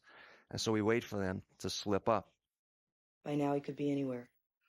He won't come after me. Oh, really? He won't. When you look back historically at these cases, oftentimes it wasn't because of good police work. It was because the killer made a mistake. One of the things that always amazed me was that people in the mental health profession and the correctional associations would determine whether or not someone is guilty or innocent, psychotic, or was sane when they committed a crime, having never looked at the crime scene photographs. If they would look at the crime scene photographs of the victims, say, of a serial killer, that would prejudice them. It was just always amazing to me, because to understand the criminal personality and to understand the serial murderer, you must look at their handiwork. If you don't do that, you really don't know who you're talking to. This Leclerc's handwriting? Clarice, doesn't this random scattering of sight seem desperately random? Modus operandi is learned behavior. As the subject gets older, he perfects the modus operandi. But what you look for is the signature. What is the thing that's linking these cases together? In The Silence of the Lambs, we saw the killer was removing skin from his victims. For what purpose? We didn't know until near the end of the movie. But that was the signature when these bodies were showing up around the country that linked these cases together. Why? Well, she didn't drift. He weighted her down. What did Lecter say about the first principles? Simplicity. So I take what I learned from a serial killer and I apply it to an ongoing investigation. And I'm thinking like they're thinking. And I begin to visualize them. And I'm beginning to see why they picked a certain victim and why they did the things that they did.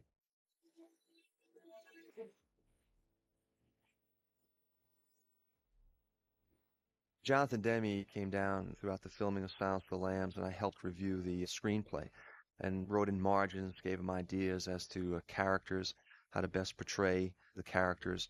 I said, Jonathan, I said, to me, a serial killer is on the hunt. It would almost be something in that movie, that riveting movie, like almost like a Jaws, kind of that boom, boom, boom, boom, where I would hear like the heartbeat. Because if you would put a stethoscope on the heart of a serial killer, at the time he's out there on the hunt, you'd have a normal beat. Then when he sees his victim, the heartbeat would increase. The heartbeat would pick up the pace. Just like a lion chasing a water buffalo. It picks up the beat, goes on the hunt, gets the victim. Once the victim is under control, the heartbeat drops back to normal, and life goes on.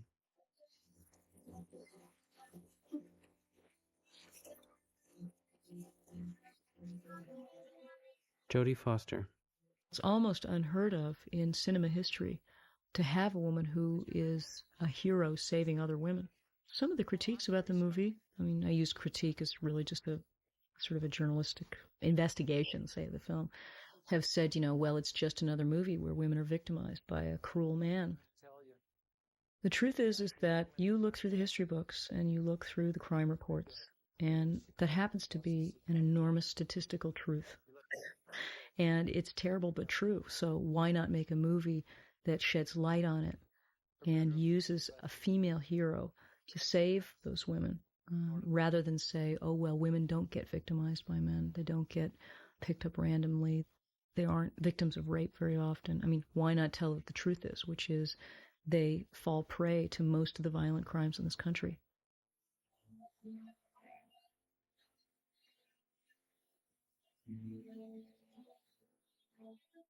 When she looks out the window there, she sees the river. We tried to have a lot of water throughout the picture, visualize different bodies of water. One reason is that the floaters keep popping up like that. But this idea that water is in some way in movies disturbing. This is on such intense personal terrain. Here's she who wants to save victims in the home of a previous victim, surrounded by her stuff, in her effort to save the victim who might be saved. And she doesn't know what she's looking for. And she's not even entirely sure why she came. All she knows is she wants to get close to the source and wants to try to empathize with a victim and hopes to find a clue somehow. And she wanders around and stuff. For those of us who believe that women are equipped with a certain sixth sense, some kind of sensitivity, almost an ESP thing that males just don't get, this scene is very eloquent. It speaks to that in a very direct kind of way. The photographs of this victim, Frederica, posing semi-dressed, of course, there's the skin thing, and the idea that James Gumb might have taken in his obsession with skin before he actually killed her and skinned her. He built up to it by photographing her skin. But that doesn't exist in the book. But in the book, there's a scene where Clarice finds naughty Polaroids of Catherine Martin in Catherine's house and gets in trouble for that discovery. She's reprimanded for having gone there in the first place. It makes the senator angry. So we kind of borrowed this idea of Polaroids and imposed it on this sequence to give her something, a little tiny discovery before making her big discovery.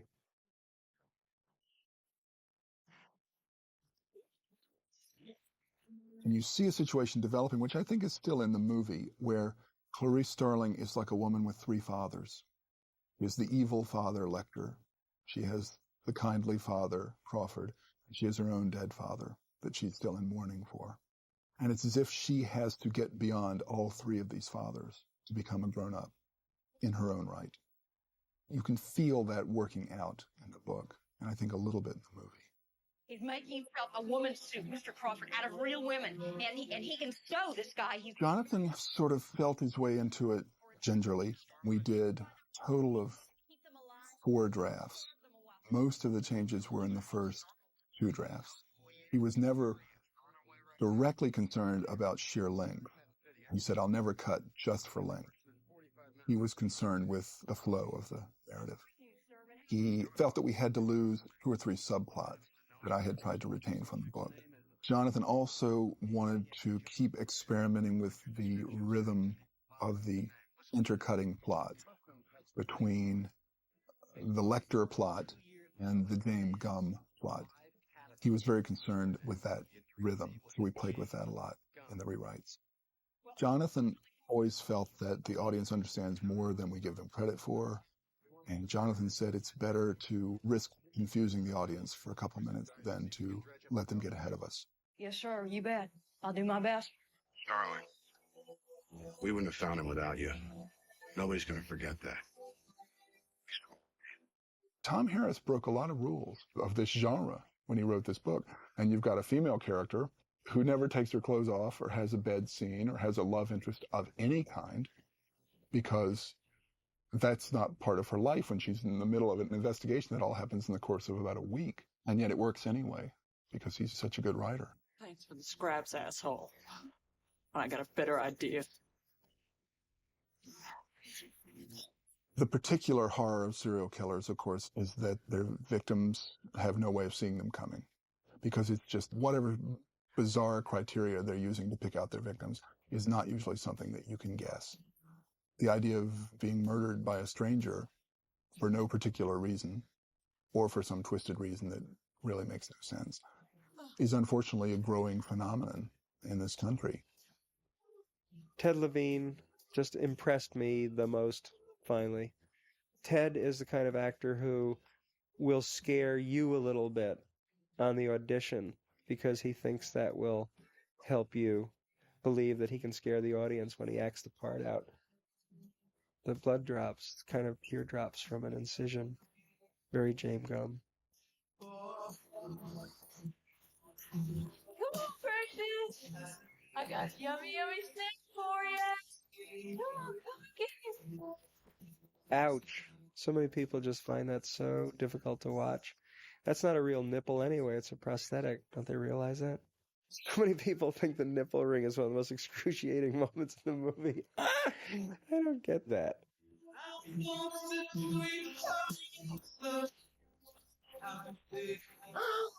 Precious. Please come on.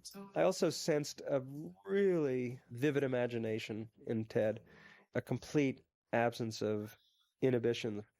Most importantly, a real sense that this is the kind of actor who takes full responsibility for their character, which is what I sort of demand of an actor. I'm not the kind of director who can help you figure out why your character does anything or where he came from or what have you.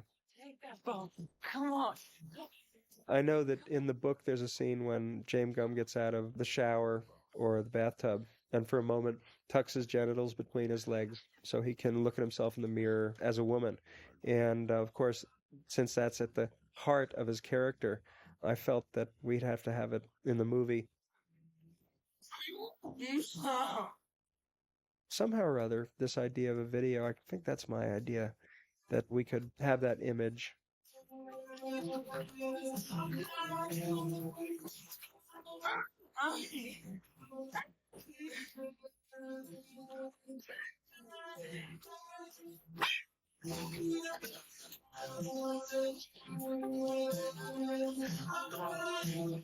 didn't know how to get in or out of a bathtub scene and just kind of have that. I thought it might feel a little fragmentary, but if he was kind of dressing himself up as a female rock star and revealing himself as a naked woman at the end of it, I thought that would have more of a set piece kind of feeling to it.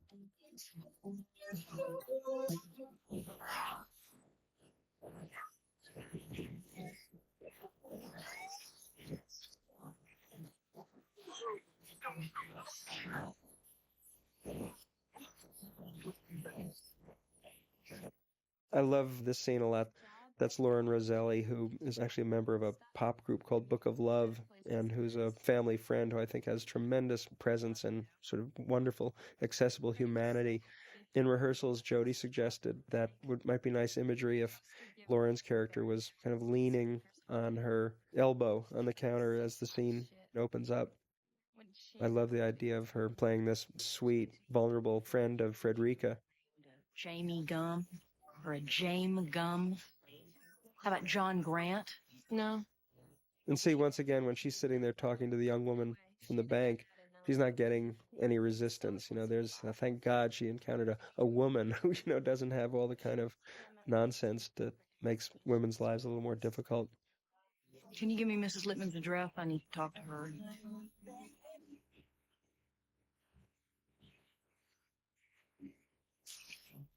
We had a moth wrangler, moths at various stages of life cycle ready to spring into action.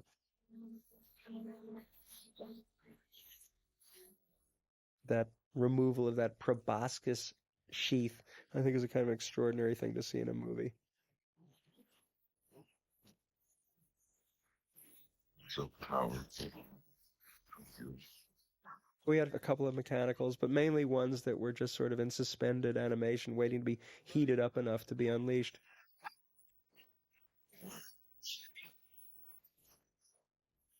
Welcome. Here, that shit.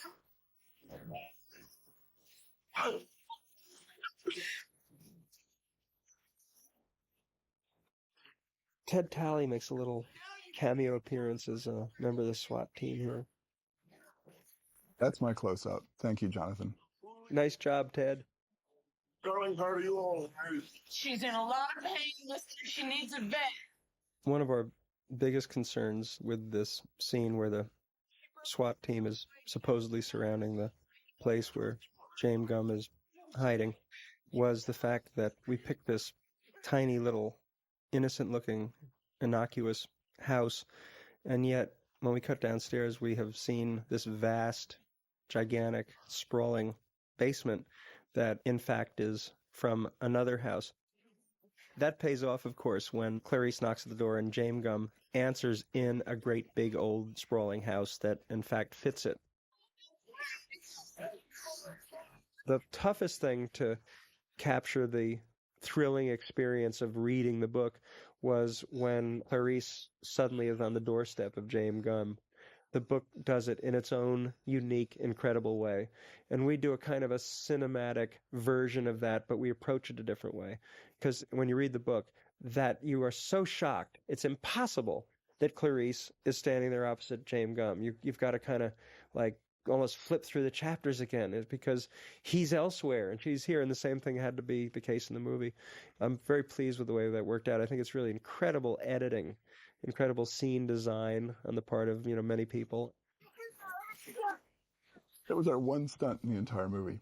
Stuntman jumping in through the shattering window. Who ever heard of a thriller that doesn't even have cars crashing and stunts? What's the problem, officer? Something wonderful about this section because Clarice has been charting down the path of Jamie Gumb and his relationship to the first woman who was killed. And she sort of stumbles on this house and knocks, and she's tired and doesn't think that it's anything. And he says something kind of off color. He says, she was a big woman, wasn't she? Oh, wait. Was she a great big fat person? Yeah, she was a big girl, sir. Clarice kind of takes a tiny offense at that, and it sets her off enough to sort of insist on going inside. And the second that she crosses the threshold, without seeing the butterfly, without seeing anything, there's this eerie connection. I love this panning shot where we connect the water once again with this innocent-looking, nice old house somewhere. That's a shot that Christy Zia, one of many that Christy Zia directed and conceived of in her capacity as second unit director, and it dropped in just real beautiful.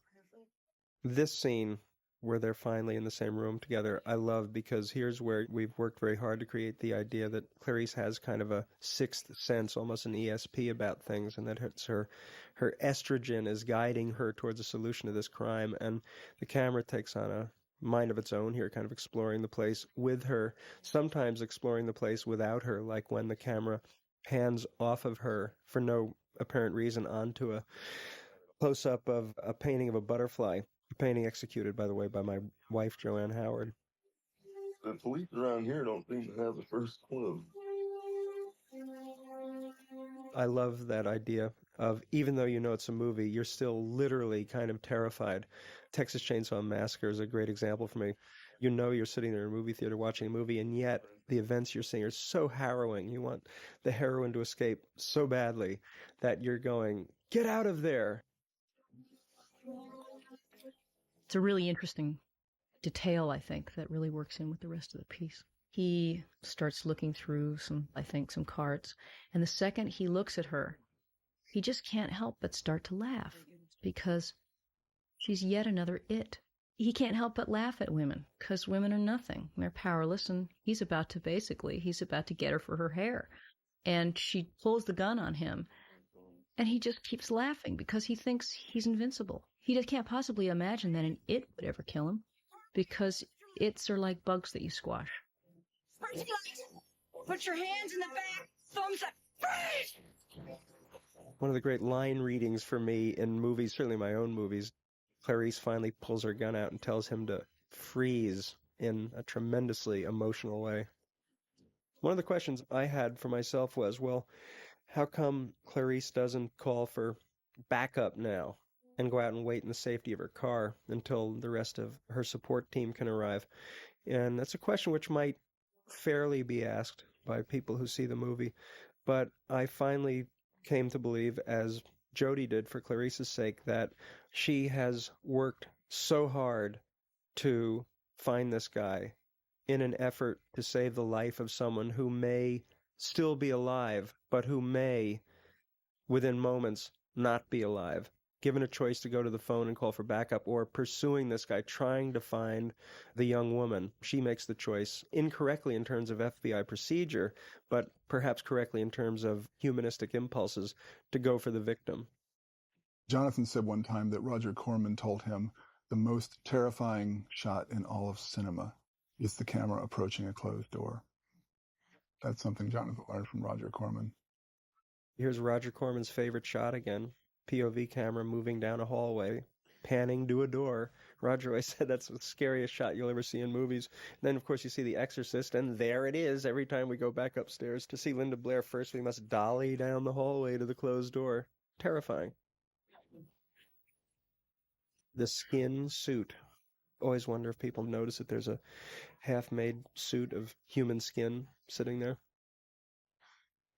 I think the fear is really important to see in her eyes, because I'm sorry, I don't believe that cops or detectives or FBI people face death and don't have a certain amount of fear. I was really tired of seeing heroes like that have that kind of steely gaze, and I just didn't believe in it. I think that you go towards your fears. It doesn't mean that you're not scared. It just means that you move towards them. You're safe. It's also always funny to me when she bursts in and tells Catherine, FBI, you're safe. And a huge laugh comes up in the audience because, of course, on a certain level, theoretically, Clarice is right. The FBI is there. She's safe. But on the other hand, James Gumb is still down there somewhere. And Clarice is as scared as any rational human being would be under the circumstances. So perhaps she's not safe. I love Tom Harris's conceit that Catherine is not an appreciative rescuee, that instead of overflowing with thankfulness, she's saying, get me the hell out of here.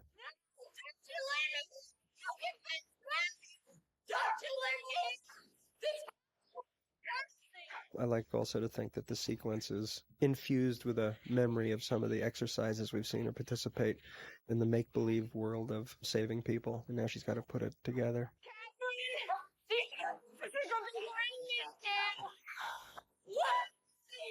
There's another closed door. Can't have too many closed doors to move up to in an action sequence. We did all of these shots. We did them all in one night, the last night of shooting for me. 22, I think it was like a 22-hour day. We have a lot of, just being so punch drunk with tiredness that you can't even imagine that there's anything on screen. We were trying to convey here with the decor of James Gumb's world is that there's a certain theoretical relationship anyway, and perhaps practical relationship that exists between fascination with Nazism, American patriotism, and an impulse towards violence. This sequence in the basement, I said one time to a friend of mine who was a director, Robert Benton, I said, isn't it kind of disappointing that this story finally comes down to a madman chasing a girl in the basement? You've seen that a million times. And he said, well, we want to see that. He said, you've been promising us for an hour and a half this confrontation. And if you didn't show it, we would feel extremely cheated.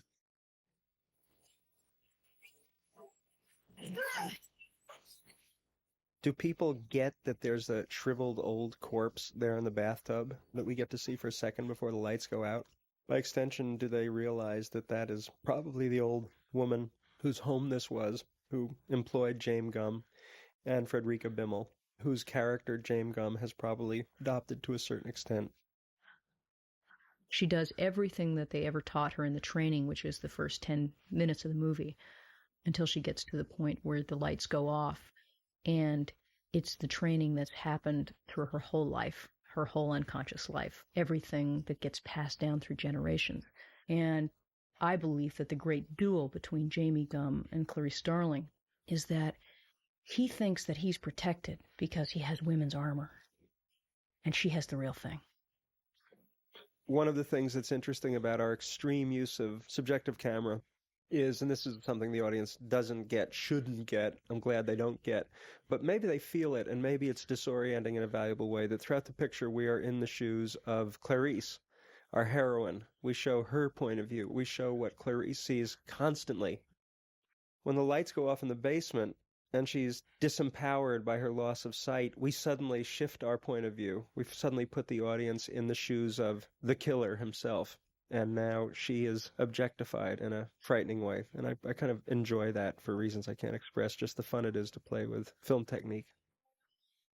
If you look really carefully, this is the big mistake. When the pistol goes up in front, it casts a shadow over my back. Now, of course, if there was no light, there obviously would be no shadow. Now, how could you be in the dark and have a camera rolling at the same time? If there was no light, you couldn't see anything. She's got to take a speed loader out of her pocket. She's got to knock the chamber out of her gun, take a speed loader out, reload her gun, and do it in seconds while being terrified. She's probably underrated as a physical actress. She's an extraordinarily good physical actor. We did this moment of James Gumb lying mortally wounded and Clarice trying to reload the gun after 22 hours of photography on our last day of shooting. The exhaustion we were all feeling fueled somehow the exhaustion that Clarice surely must feel at this moment at the end of her journey. See that nice butterfly metamorphosis? We thought that James Gunn was probably the kind of guy who frequented flea markets. Clarice is a real female hero, not a bad imitation of a male hero. And it is a rites of passage movie. When you bring the audience through you as a character and you survive it, and you survive it intact in a whole and real way, then at least that they know that they can survive victimhood in a whole and real way, and that it doesn't mean that they're not whole people.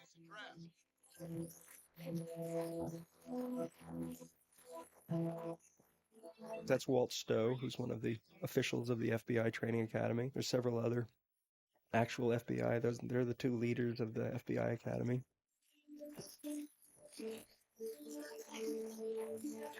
Love that moment between the two women. I don't know why. That always chokes me up and makes me real emotional. They went through a lot together.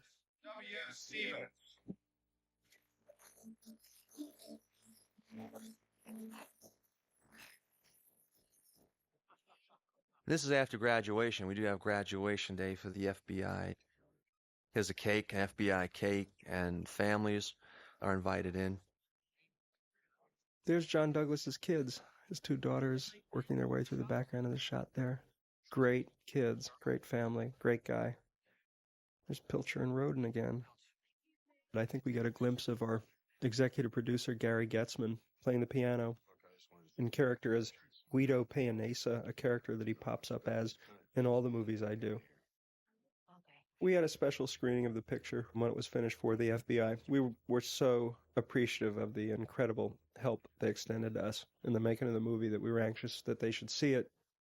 Here's the much discussed handshake. I've been asked many times, well, how come that moment gets such a big old close-up? And I'm not sure. It just seemed for me a terrific symbol of Crawford accepting Clarice as an equal. Well, Larry. I was in Utah. I was filming with Michael Cimino, and the scene was being filmed. And there's a phone call. They wanted my voiceover. I was linked up to this set, this film set, wherever it was. I don't know where this was, from Utah. And they said, I was in touch with Jonathan. He said, okay, Jodie's going to come to the phone. He said, we'll surprise her. When we call action, we'll whisper action to you. It'll be your voice. I'm having an old friend for dinner. Bye.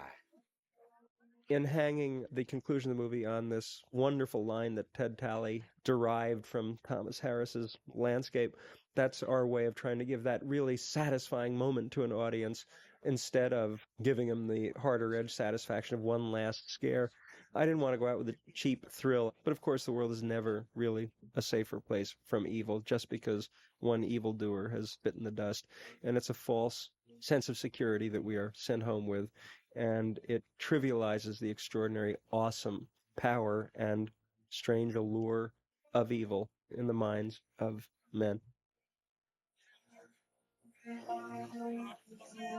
Anthony Hopkins.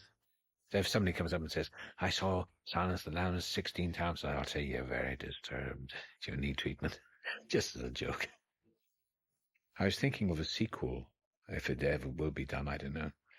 I think it was something that came out of The Drive, my drive across America, of this dark limousine. Lecter driving in the night through these darkened cities of America, just prowling. The black limousine, playing Bach. The interior soul. Those of you watching the movie, pleasant dreams. Bye.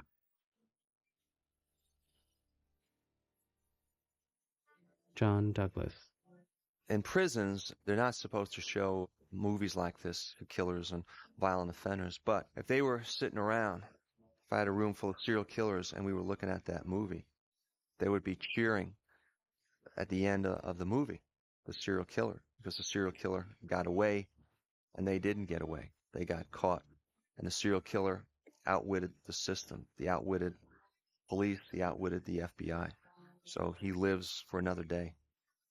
In the theaters that I sat, there was a lot of laughing, and he became kind of a character. But I hope people separate fiction from reality. People could realize that there isn't a Hannibal Lecter. There isn't anyone that cunning, thank God, who is that sharp, that smart. Jodie Foster.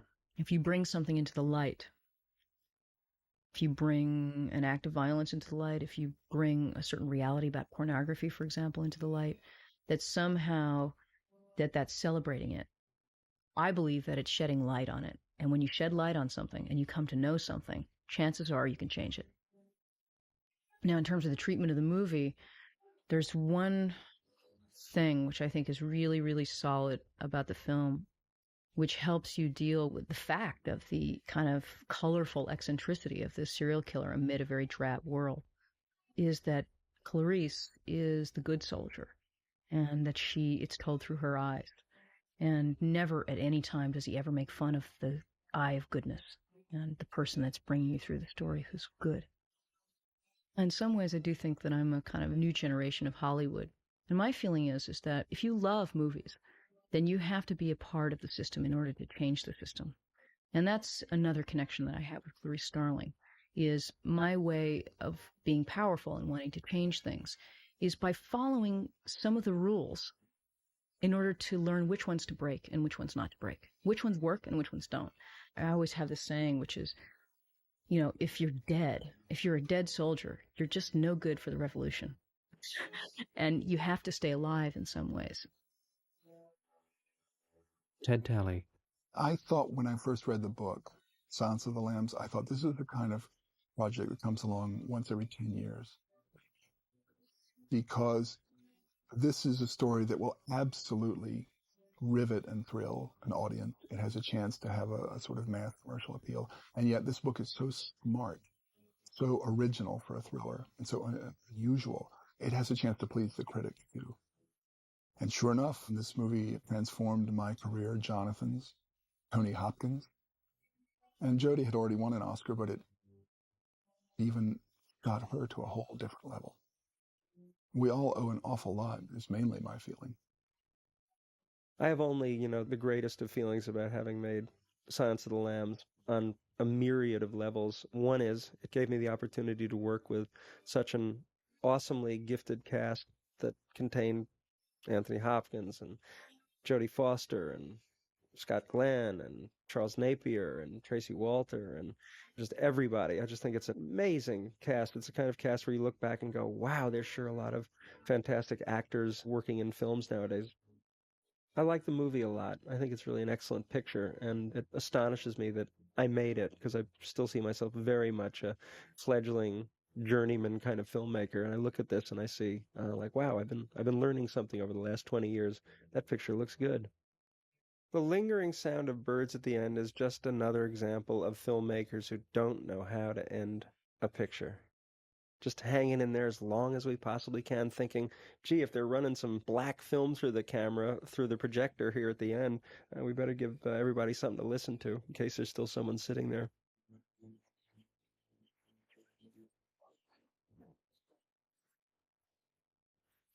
My name is Jonathan Demme. I'm the director of Silence of the Lambs.